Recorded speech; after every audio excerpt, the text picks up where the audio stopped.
अगर आपको सीढ़ियाँ चढ़ते समय घुटनों में दर्द होता है, कट कट आवाज़ आती है घुटने में से, सुबह उठकर उंगलियां बहुत स्टिफ हो जाती हैं, कलाइयाँ बहुत स्टिफ हो जाती हैं, या फिर कंधों में जकड़न महसूस होती है, या पैरों के एंकल जॉइंट में जकड़न महसूस होती है, तो ये सिर्फ एज नहीं, आर्थराइटिस हो सकता है। इसे इग्नोर मत कीजिए। क्या है आर्थराइटिस? एक कॉमन लैंग्वेज में आर्थराइटिस मतलब किसी भी जोड़ में दर्द या उसे मूव करने में परेशानी होना इज आर्थराइटिस।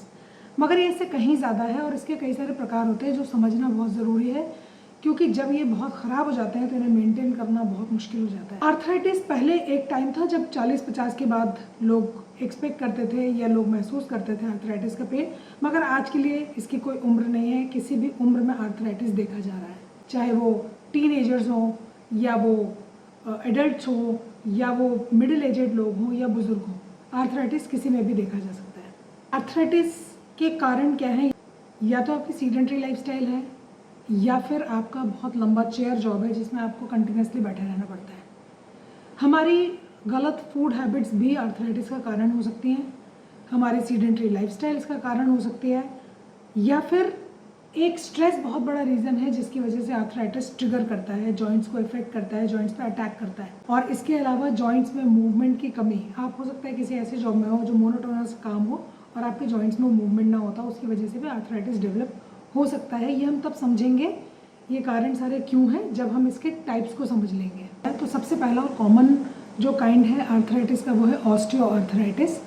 हमारे बोन्स को एक कार्टिलेज कवर करती है जिसकी वजह से दो जॉइंट्स में जो हड्डियाँ होती हैं उसमें मूवमेंट होता है। इस तरीके से जब एक कार्टिलेज डीजनरेट हो जाती है या ख़राब होने लगती है तो हड्डियां आपस में टकराने लगती हैं और जब मूवमेंट करता है, हड्डियां आपस में रगड़ती हैं तो दर्द पैदा होता है। डीजनरेटिव जॉइंट डिजीज भी बोलते हैं इसको। दूसरा प्रकार जो होता है वो है र्यूमेटॉइड आर्थराइटिस, जो कि कॉमनली आप लोगों ने सुना होगा। मगर इसका कारण क्या है? ये एक ऑटो इम्यून जॉइंट डिसीज है जिसके अंदर हमारी ही इम्यूनिटी हमारे जॉइंट पे अटैक करने लगती है, एबनॉर्मल इम्यून एक्टिविटी होती है और हमारा जो जॉइंट होता है उसके ऊपर जो कवर होता है उस जॉइंट में इन्फ्लेमेशन, सूजन आ जाती है और उसकी वजह से दर्द होने लगता है।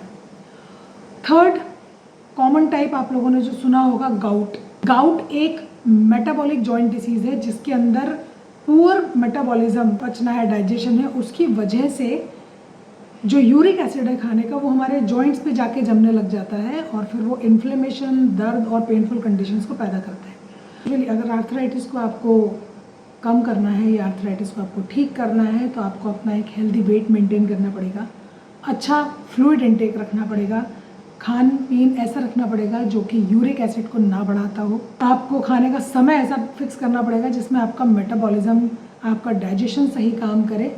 और उसके अलावा आपको अपने दिनचर्या में एक्सरसाइज, योग को ज़रूर जगह देनी पड़ेगी। खाने में हमें अपने कैफीन को कम करना पड़ेगा, वाइट शुगर को कम करना पड़ेगा, वाइट सॉल्ट को कम करना पड़ेगा। अच्छी खबर ये है कि योगा में कुछ ऐसे सूक्ष्म व्यायाम हैं जो सीधे हड्डियों पे, जॉइंट्स पे काम करते हैं और जॉइंट्स की हेल्थ को मेंटेन करते हैं। कुछ एक आसन हो गए, प्राणायाम हो गया, ये सारी चीज़ें जब हम करते हैं तो हमारा इम्यून सिस्टम स्ट्रॉन्ग बनता है, हमारी मेटाबॉलिज्म ठीक होता है, हमारी जो मोबिलिटी है जॉइंट्स की वो बनी रहती है। तो ये दर्द बढ़े और आपकी जीवन शैली को प्रभावित कर दे उसके पहले अगर आपके या आपके घर में किसी को आर्थराइटिस का किसी भी प्रकार का पेन है तो आप कांटेक्ट कर सकते हैं मेरी ऑनलाइन क्लासेस के लिए, जहाँ पे हमें एक स्पेशली डिज़ाइन प्रोग्राम के थ्रू योगा करेंगे जो कि आर्थराइटिस के लिए है। So DM me to join my online yoga classes.